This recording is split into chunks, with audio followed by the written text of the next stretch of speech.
ಔಷಧ ವಲಯದ ಮೇಲೂ ಕೂಡ ಈಗ ಈ ಯುದ್ಧದ ಕರಿನೆರಳು ಆವರಿಸ್ತಾ ಇದೆ. ಯುದ್ಧದ ಎಫೆಕ್ಟ್ನಿಂದಾಗಿ ಅನೇಕ ಕಡೆಗಳಲ್ಲಿ ಲಾಸ್ ಆಗಿದ್ದನ್ನ ಗಮನಿಸಿದ್ವಿ, ನಷ್ಟಗಳಾಯಿತು, ಅದರ ಜೊತೆಯಲ್ಲಿ ಬೆಲೆ ಏರಿಕೆ ಇದೆಲ್ಲವೂ ಕೂಡ ಆಯಿತು. ಈಗ ಔಷಧ ವಲಯವನ್ನು ಕೂಡ ಆವರಿಸ್ಕೊಂಡು ಬಿಟ್ಟಿದೆ.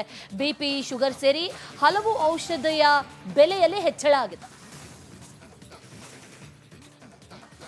ಯುದ್ಧದ ಎಫೆಕ್ಟ್ ಈಗಾಗಲೇ ನಾನಾ ವಲಯಗಳಿಗೆ ತಟ್ಟಿರುವಂತದ್ದು. ಜವಳಿ, ಚಿನ್ನ, ಕೃಷಿ ಈ ರೀತಿಯ ನಾನಾ ವಲಯಗಳಿಗೆ ತಟ್ಟಿರುವಂತಹ ಯುದ್ಧದ ಎಫೆಕ್ಟ್ ಇದೀಗ ಔಷಧ ವಲಯದ ಮೇಲೂ ಕೂಡ ಬೀರಿರುವಂತದ್ದು. ಅಂದ್ರೆ 200ಕ್ಕೂ ಹೆಚ್ಚು ಕೆಲವೊಂದು ಔಷಧಿಗಳ ಮೇಲೆ ಬೆಲೆ ಹೆಚ್ಚಳ ಆಗಿರುವಂತಹ ಮಾಹಿತಿ ಸಿಗ್ತಾ ಇದೆ. ಸೊ ಬೆಂಗಳೂರು ಸೇರಿ ರಾಜ್ಯ ಸೇರಿ ಬೇರೆ ಬೇರೆ ಕಡೆಗಳಲ್ಲಿ ಈಗಾಗಲೇ 200ಕ್ಕೂ ಹೆಚ್ಚು ಮೆಡಿಸಿನ್ಗಳ ಬೆಲೆ ಹೆಚ್ಚಳ ಆಗಿರುವಂತದ್ದು. ಅಂದ್ರೆ ಪ್ರಮುಖವಾಗಿ ಮಾರ್ಚ್ ತಿಂಗಳಿನಲ್ಲಿಯೇ ಬೃಹತ್ Bengaluru chemist and druggist association ಅವರು ಈ ಒಂದು ಮಾಹಿತಿಯನ್ನ ಕೊಟ್ಟಿದ್ರು. ಏಪ್ರಿಲ್ ಮೊದಲ ವಾರದಲ್ಲಿ ಔಷಧಿಗಳ ಬೆಲೆ ಹೆಚ್ಚಳ ಆಗುವಂತಹ ಸಾಧ್ಯತೆ ಇದೆ. ಯಾಕಂದ್ರೆ ಇದೊಂದು ರೀತಿಯ ಚೈನ್ ಲಿಂಕ್. ಯಾವಾಗ ಪೆಟ್ರೋಲ್, ಡೀಸೆಲ್ ಈ ರೀತಿಯ ಪೆಟ್ರೋಲಿಯಂ ಬೆಲೆಗಳು ಹೆಚ್ಚಳ ಆಗುತ್ತೋ ಅದರ ಒಂದು ಚೈನ್ ಎಫೆಕ್ಟ್ ನಮಗೂ ಕೂಡ ಬೀರುತ್ತೆ. ಪೆಟ್ರೋಕೆಮಿಕಲ್ ಮುಖ್ಯವಾಗಿ ಬೇಕಾಗುತ್ತೆ ಮೆಡಿಸಿನ್ಸ್ ವಲಯದಲ್ಲಿ. ಹೀಗಾಗಿ ಅದರ ಬೆಲೆ ಹೆಚ್ಚಳದ ಬೆನ್ನಲ್ಲೇ ಮೆಡಿಸಿನ್ಸ್ ರೇಟ್ ಕೂಡ ಹೆಚ್ಚಾಗಬಹುದು ಅಂತ. ಇನ್ನು ಇದ್ರ ಬಗ್ಗೆ ಮಾತಾಡೋದಕ್ಕೆ ನಮ್ಮ ಜೊತೆ ಬೃಹತ್ Bengaluru chemist and druggist association ನ ಅಧ್ಯಕ್ಷರಾದಂತಹ ಮಾಯಣ್ಣ ಅವರಿದ್ದಾರೆ. ಮಾತಾಡ್ಸ್ಕೊಂಡು ಹೋಗೋಣ. ಸರ್, ಕಳೆದ ಮಾರ್ಚ್ ನಲ್ಲೂ ಕೂಡ ನಾವು ವರದಿ ಮಾಡಿದಂತಹ ಸಂದರ್ಭದಲ್ಲಿ ಏಪ್ರಿಲ್ ನಿಂದ ಜಾರಿ ಆಗಬಹುದು, ಔಷಧಗಳ ಬೆಲೆ ಹೆಚ್ಚಳ ಆಗಬಹುದು ಅಂತ ಹೇಳಿ.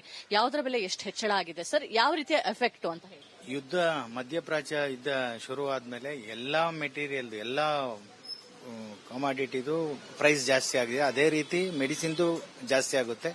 ನಮ್ಮ ಮೆಡಿಸಿನ್ ಅಲ್ಲಿ ಏನಂದ್ರೆ ರಾತ್ರಿ ಜಾಸ್ತಿ ಆಗುವಂತದ್ದು ಇರಲ್ಲ. ಪೆಟ್ರೋಲು, ಗ್ಯಾಸ್, ಸಿಲಿಂಡರ್ ಆ ತರ ರೈಸ್ ಆಗುತ್ತಲ್ಲ, ಆ ತರ ಒಂದೇ ರಾತ್ರಿಗೆ ರೈಸ್ ಆಗೋದಿರಲ್ಲ. ಇವತ್ತೊಂದು ಬ್ಯಾಚ್ ಮ್ಯಾನುಫ್ಯಾಕ್ಚರ್ ಆದ್ರೆ ಅದು ಮಾರ್ಕೆಟ್ ಅಲ್ಲಿ ಕನ್ಸ್ಯೂಮ್ ಆಗಕ್ಕೆ 1 ಮಂತ್, 2 ಮಂತ್ಸ್, 3 ಮಂತ್ಸ್ ಕೆಲವು ಡ್ರಗ್ಸ್ ಎಲ್ಲ ಅಷ್ಟಾಗುತ್ತೆ. ನೆಕ್ಸ್ಟ್ ಬ್ಯಾಚ್ ಬಂದಾಗಲೇ ನಮ್ಗೆ ಎಷ್ಟಾಗಿದೆ ಅಕ್ಯುರೇಟ್ ಆಗಿ ಗೊತ್ತಾಗೋದು. ಈಗ ತಾವು ಮಾರ್ಚ್ ಅಲ್ಲಿ ಕೇಳಿದಾಗ ಹೇಳಿದೆ ಒಂದು 15 to 20% ಆಗ್ಬೋದಂತ. ಕೆಲವು ಡ್ರಗ್ ಒಂದು 4000, 5000 ಫಾರ್ಮುಲೇಷನ್ಸ್ ಇದೆ ಮೇಡಮ್. ಇದೇ ಡ್ರಗ್ ಆಗಿದೆ, ಇದೇ ಡ್ರಗ್ ಆಗಿಲ್ಲ ಹೇಳಲಿಕ್ಕೆ ನಮ್ಗೆ ಒಂದು ಬ್ಯಾಚ್ ಇಂದ ಇನ್ನೊಂದು ಬ್ಯಾಚ್ಗೆ ಒಂದು 1 ತಿಂಗಳು 2 ತಿಂಗಳು ಗ್ಯಾಪ್ ಇರುತ್ತೆ.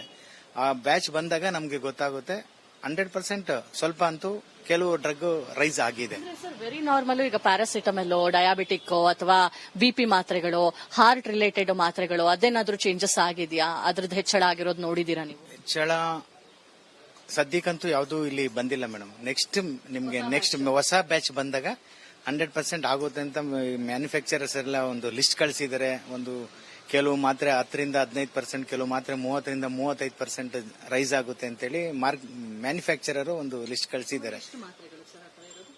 ಒಂದು 200 ಫಾರ್ಮುಲೇಷನ್ಸ್ ಜಾಸ್ತಿ ಆಗುತ್ತೆ. ಕ್ಯಾಮ್ರಾ ಪರ್ಸನ್ ಮಧು ಜಿ ಜೊತೆ ದೀಪ್ತಿ ತೋಳ್ಪಾಡಿ, ರಿಪಬ್ಲಿಕ್ ಕನ್ನಡ, ಬೆಂಗಳೂರು. ಔಷಧ ವಲಯದ ಮೇಲೂ ಕೂಡ ಈಗ ಈ ಯುದ್ಧದ ಕರಿನೆರಳು ಆವರಿಸ್ತಾ ಇದೆ. ಯುದ್ಧದ ಎಫೆಕ್ಟ್ನಿಂದಾಗಿ ಅನೇಕ ಕಡೆಗಳಲ್ಲಿ ಲಾಸ್ ಆಗಿದ್ದನ್ನ ಗಮನಿಸಿದ್ವಿ, ನಷ್ಟಗಳಾಯಿತು, ಅದರ ಜೊತೆಯಲ್ಲಿ ಬೆಲೆ ಏರಿಕೆ ಇದೆಲ್ಲವೂ ಕೂಡ ಆಯಿತು. ಈಗ ಔಷಧ ವಲಯವನ್ನು ಕೂಡ ಆವರಿಸ್ಕೊಂಡು ಬಿಟ್ಟಿದೆ. ಬಿಪಿ, ಶುಗರ್ ಸೇರಿ ಹಲವು ಔಷಧಿಯ ಬೆಲೆಯಲ್ಲಿ ಹೆಚ್ಚಳ ಆಗಿದೆ. ಯುದ್ಧದ ಎಫೆಕ್ಟ್ ಈಗಾಗಲೇ ನಾನಾ ವಲಯಗಳಿಗೆ ತಟ್ಟಿರುವಂತದ್ದು. ಜವಳಿ, ಚಿನ್ನ, ಕೃಷಿ ಈ ರೀತಿಯ ನಾನಾ ವಲಯಗಳಿಗೆ ತಟ್ಟಿರುವಂತಹ ಯುದ್ಧದ ಎಫೆಕ್ಟ್ ಇದೀಗ ಔಷಧ ವಲಯದ ಮೇಲೂ ಕೂಡ ಬೀರಿರುವಂತದ್ದು.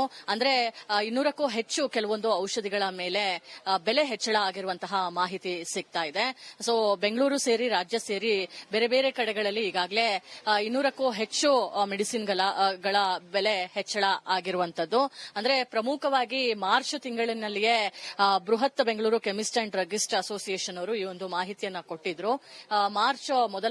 ಏಪ್ರಿಲ್ ಮೊದಲ ವಾರದಲ್ಲಿ ಔಷಧಿಗಳ ಬೆಲೆ ಹೆಚ್ಚಳ ಆಗುವಂತಹ ಸಾಧ್ಯತೆ ಇದೆ. ಯಾಕಂದ್ರೆ ಇದೊಂದು ರೀತಿಯ ಚೈನ್ ಲಿಂಕ್. ಯಾವಾಗ ಪೆಟ್ರೋಲ್, ಡೀಸೆಲ್ ಈ ರೀತಿಯ ಪೆಟ್ರೋಲಿಯಂ ಬೆಲೆಗಳು ಹೆಚ್ಚಳ ಆಗುತ್ತೋ ಅದರ ಒಂದು ಚೈನ್ ಎಫೆಕ್ಟ್ ನಮಗೂ ಕೂಡ ಬೀರುತ್ತೆ. ಪೆಟ್ರೋಕೆಮಿಕಲ್ ಮುಖ್ಯವಾಗಿ ಬೇಕಾಗುತ್ತೆ ಮೆಡಿಸಿನ್ಸ್ ವಲಯದಲ್ಲಿ. ಹೀಗಾಗಿ ಅದರ ಬೆಲೆ ಹೆಚ್ಚಳದ ಬೆನ್ನಲ್ಲೇ ಮೆಡಿಸಿನ್ಸ್ ರೇಟ್ ಕೂಡ ಹೆಚ್ಚಾಗಬಹುದು ಅಂತ. ಇನ್ನು ಇದ್ರ ಬಗ್ಗೆ ಮಾತಾಡೋದಕ್ಕೆ ನಮ್ಮ ಜೊತೆ ಬೃಹತ್ Bengaluru chemist and druggist association ನ ಅಧ್ಯಕ್ಷರಾದಂತಹ ಮಾಯಣ್ಣ ಅವರಿದ್ದಾರೆ. ಮಾತಾಡ್ಸ್ಕೊಂಡು ಹೋಗೋಣ. ಸರ್, ಕಳೆದ ಮಾರ್ಚ್ ನಲ್ಲೂ ಕೂಡ ನಾವು ವರದಿ ಮಾಡಿದಂತಹ ಸಂದರ್ಭದಲ್ಲಿ ಏಪ್ರಿಲ್ ನಿಂದ ಜಾರಿ ಆಗಬಹುದು, ಔಷಧಗಳ ಬೆಲೆ ಹೆಚ್ಚಳ ಆಗಬಹುದು ಅಂತ ಹೇಳಿ. ಯಾವುದರ ಬೆಲೆ ಎಷ್ಟು ಹೆಚ್ಚಳ ಆಗಿದೆ ಸರ್? ಯಾವ ರೀತಿಯ ಎಫೆಕ್ಟ್ ಅಂತ ಹೇಳಿ? ಯುದ್ಧ ಮಧ್ಯಪ್ರಾಚ್ಯ ಯುದ್ಧ ಶುರು ಆದ್ಮೇಲೆ ಎಲ್ಲಾ ಮೆಟೀರಿಯಲ್, ಎಲ್ಲಾ ಕಮಾಡಿಟಿದು ಪ್ರೈಸ್ ಜಾಸ್ತಿ ಆಗಿದೆ. ಅದೇ ರೀತಿ ಮೆಡಿಸಿನ್ದು ಜಾಸ್ತಿ ಆಗುತ್ತೆ.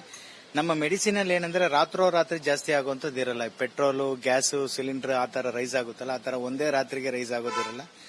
ಇವತ್ತೊಂದು ಬ್ಯಾಚ್ ಮ್ಯಾನುಫ್ಯಾಕ್ಚರ್ ಆದ್ರೆ ಅದು ಮಾರ್ಕೆಟ್ ಅಲ್ಲಿ ಕನ್ಸ್ಯೂಮ್ ಆಗಕ್ಕೆ ಒನ್ ಮಂತ್ 2 ಮಂತ್ಸ್ 3 ಮಂತ್ಸ್ ಕೆಲವು ಡ್ರಗ್ಸ್ ಎಲ್ಲ ಅಷ್ಟಾಗುತ್ತೆ. ನೆಕ್ಸ್ಟ್ ಬ್ಯಾಚ್ ಬಂದಾಗಲೇ ನಮ್ಗೆ ಎಷ್ಟಾಗಿದೆ ಅಕ್ಯುರೇಟ್ ಆಗಿ ಗೊತ್ತಾಗೋದು.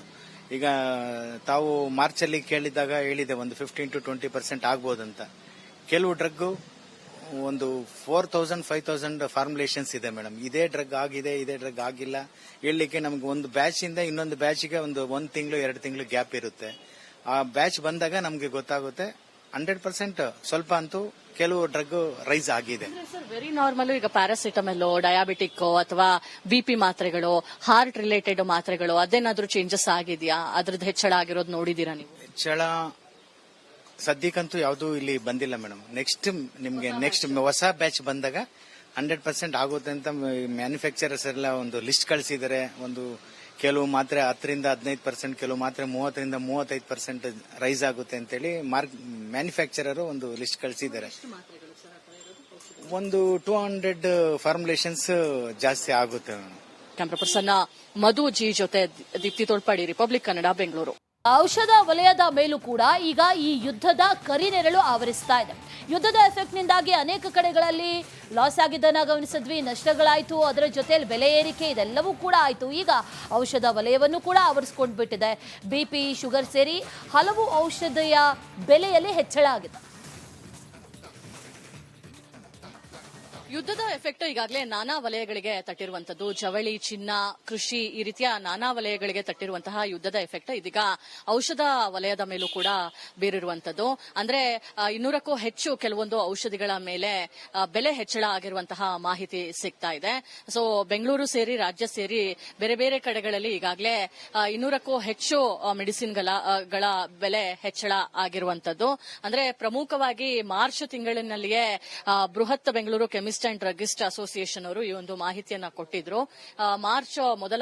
ಏಪ್ರಿಲ್ ಮೊದಲ ವಾರದಲ್ಲಿ ಔಷಧಿಗಳ ಬೆಲೆ ಹೆಚ್ಚಳ ಆಗುವಂತಹ ಸಾಧ್ಯತೆ ಇದೆ. ಯಾಕಂದ್ರೆ ಇದೊಂದು ರೀತಿಯ ಚೈನ್ ಲಿಂಕ್. ಯಾವಾಗ ಪೆಟ್ರೋಲ್, ಡೀಸೆಲ್ ಈ ರೀತಿಯ ಪೆಟ್ರೋಲಿಯಂ ಬೆಲೆಗಳು ಹೆಚ್ಚಳ ಆಗುತ್ತೋ ಅದರ ಒಂದು ಚೈನ್ ಎಫೆಕ್ಟ್ ನಮಗೂ ಕೂಡ ಬೀರುತ್ತೆ. ಪೆಟ್ರೋಕೆಮಿಕಲ್ ಮುಖ್ಯವಾಗಿ ಬೇಕಾಗುತ್ತೆ ಮೆಡಿಸಿನ್ಸ್ ವಲಯದಲ್ಲಿ. ಹೀಗಾಗಿ ಅದರ ಬೆಲೆ ಹೆಚ್ಚಳದ ಬೆನ್ನಲ್ಲೇ ಮೆಡಿಸಿನ್ಸ್ ರೇಟ್ ಕೂಡ ಹೆಚ್ಚಾಗಬಹುದು ಅಂತ. ಇನ್ನು ಇದ್ರ ಬಗ್ಗೆ ಮಾತಾಡೋದಕ್ಕೆ ನಮ್ಮ ಜೊತೆ ಬೃಹತ್ Bengaluru chemist and druggist association ನ ಅಧ್ಯಕ್ಷರಾದಂತಹ ಮಾಯಣ್ಣ ಅವರಿದ್ದಾರೆ. ಮಾತಾಡ್ಸ್ಕೊಂಡು ಹೋಗೋಣ. ಸರ್, ಕಳೆದ ಮಾರ್ಚ್ ನಲ್ಲೂ ಕೂಡ ನಾವು ವರದಿ ಮಾಡಿದಂತಹ ಸಂದರ್ಭದಲ್ಲಿ ಏಪ್ರಿಲ್ನಿಂದ ಜಾರಿ ಆಗಬಹುದು, ಔಷಧಗಳ ಬೆಲೆ ಹೆಚ್ಚಳ ಆಗಬಹುದು ಅಂತ ಹೇಳಿ. ಯಾವುದರ ಬೆಲೆ ಎಷ್ಟು ಹೆಚ್ಚಳ ಆಗಿದೆ ಸರ್? ಯಾವ ರೀತಿಯ ಎಫೆಕ್ಟ್ ಅಂತ ಹೇಳಿ? ಯುದ್ಧ ಮಧ್ಯಪ್ರಾಚ್ಯ ಯುದ್ಧ ಶುರು ಆದ್ಮೇಲೆ ಎಲ್ಲಾ ಮೆಟೀರಿಯಲ್, ಎಲ್ಲಾ ಕಮಾಡಿಟಿದು ಪ್ರೈಸ್ ಜಾಸ್ತಿ ಆಗಿದೆ. ಅದೇ ರೀತಿ ಮೆಡಿಸಿನ್ದು ಜಾಸ್ತಿ ಆಗುತ್ತೆ. ನಮ್ಮ ಮೆಡಿಸಿನ್ ಅಲ್ಲಿ ಏನಂದ್ರೆ ರಾತ್ರಿ ಜಾಸ್ತಿ ಆಗುವಂತದ್ದು ಇರಲ್ಲ. ಪೆಟ್ರೋಲು, ಗ್ಯಾಸ್, ಸಿಲಿಂಡರ್ ಆ ತರ ರೈಸ್ ಆಗುತ್ತಲ್ಲ, ಆ ತರ ಒಂದೇ ರಾತ್ರಿಗೆ ರೈಸ್ ಆಗೋದಿರಲ್ಲ. ಇವತ್ತೊಂದು ಬ್ಯಾಚ್ ಮ್ಯಾನುಫ್ಯಾಕ್ಚರ್ ಆದ್ರೆ ಅದು ಮಾರ್ಕೆಟ್ ಅಲ್ಲಿ ಕನ್ಸ್ಯೂಮ್ ಆಗಕ್ಕೆ ಒನ್ ಮಂತ್ 2 ಮಂತ್ಸ್ 3 ಮಂತ್ಸ್ ಕೆಲವು ಡ್ರಗ್ಸ್ ಎಲ್ಲ ಅಷ್ಟಾಗುತ್ತೆ. ನೆಕ್ಸ್ಟ್ ಬ್ಯಾಚ್ ಬಂದಾಗಲೇ ನಮ್ಗೆ ಎಷ್ಟಾಗಿದೆ ಅಕ್ಯುರೇಟ್ ಆಗಿ ಗೊತ್ತಾಗೋದು. ಈಗ ತಾವು ಮಾರ್ಚ್ ಅಲ್ಲಿ ಕೇಳಿದಾಗ ಹೇಳಿದೆ ಒಂದು 15 to 20% ಆಗ್ಬೋದಂತ. ಕೆಲವು ಡ್ರಗ್ ಒಂದು 4000 5000 ಫಾರ್ಮುಲೇಷನ್ಸ್ ಇದೆ ಮೇಡಮ್. ಇದೇ ಡ್ರಗ್ ಆಗಿದೆ, ಇದೇ ಡ್ರಗ್ ಆಗಿಲ್ಲ ಹೇಳಲಿಕ್ಕೆ ನಮ್ಗೆ ಒಂದು ಬ್ಯಾಚ್ ಇಂದ ಇನ್ನೊಂದು ಬ್ಯಾಚ್ಗೆ ಒಂದು 1 ತಿಂಗಳು 2 ತಿಂಗಳು ಗ್ಯಾಪ್ ಇರುತ್ತೆ. ಆ ಬ್ಯಾಚ್ ಬಂದಾಗ ನಮ್ಗೆ ಗೊತ್ತಾಗುತ್ತೆ 100% ಸ್ವಲ್ಪ ಅಂತೂ ಕೆಲವು ಡ್ರಗ್ ರೈಸ್ ಆಗಿದೆ. ಸರ್ ವೆರಿ ನಾರ್ಮಲ್ ಈಗ ಪ್ಯಾರಾಸಿಟಮಲ್, ಡಯಾಬಿಟಿಕ್ ಅಥವಾ ಬಿಪಿ ಮಾತ್ರೆಗಳು, ಹಾರ್ಟ್ ರಿಲೇಟೆಡ್ ಮಾತ್ರೆಗಳು ಅದೇನಾದ್ರೂ ಚೇಂಜಸ್ ಆಗಿದೆಯಾ? ಅದ್ರದ್ದು ಹೆಚ್ಚಳ ಆಗಿರೋದು ನೋಡಿದೀರಾ ನೀವು? ಹೆಚ್ಚಳ ಸದ್ಯಕ್ಕಂತೂ ಯಾವುದು ಇಲ್ಲಿ ಬಂದಿಲ್ಲ ಮೇಡಮ್. ನೆಕ್ಸ್ಟ್ ಹೊಸ ಬ್ಯಾಚ್ ಬಂದಾಗ 100% ಆಗುತ್ತೆ ಅಂತ ಮ್ಯಾನುಫ್ಯಾಕ್ಚರರ್ಸ್ ಎಲ್ಲ ಒಂದು ಲಿಸ್ಟ್ ಕಳಿಸಿದರೆ. ಒಂದು ಕೆಲವು ಮಾತ್ರೆ 10ರಿಂದ 15%, ಕೆಲವು ಮಾತ್ರೆ 30ರಿಂದ 35% ರೈಸ್ ಆಗುತ್ತೆ ಅಂತೇಳಿ ಮ್ಯಾನುಫ್ಯಾಕ್ಚರರ್ ಒಂದು ಲಿಸ್ಟ್ ಕಳಿಸಿದ್ದಾರೆ. ಒಂದು 200 ಫಾರ್ಮುಲೇಷನ್ಸ್ ಜಾಸ್ತಿ ಆಗುತ್ತೆ. ಕ್ಯಾಮ್ರಾ ಪರ್ಸನ್ ಮಧು ಜಿ ಜೊತೆ ದೀಪ್ತಿ ತೋಳ್ಪಾಡಿ, ರಿಪಬ್ಲಿಕ್ ಕನ್ನಡ, ಬೆಂಗಳೂರು.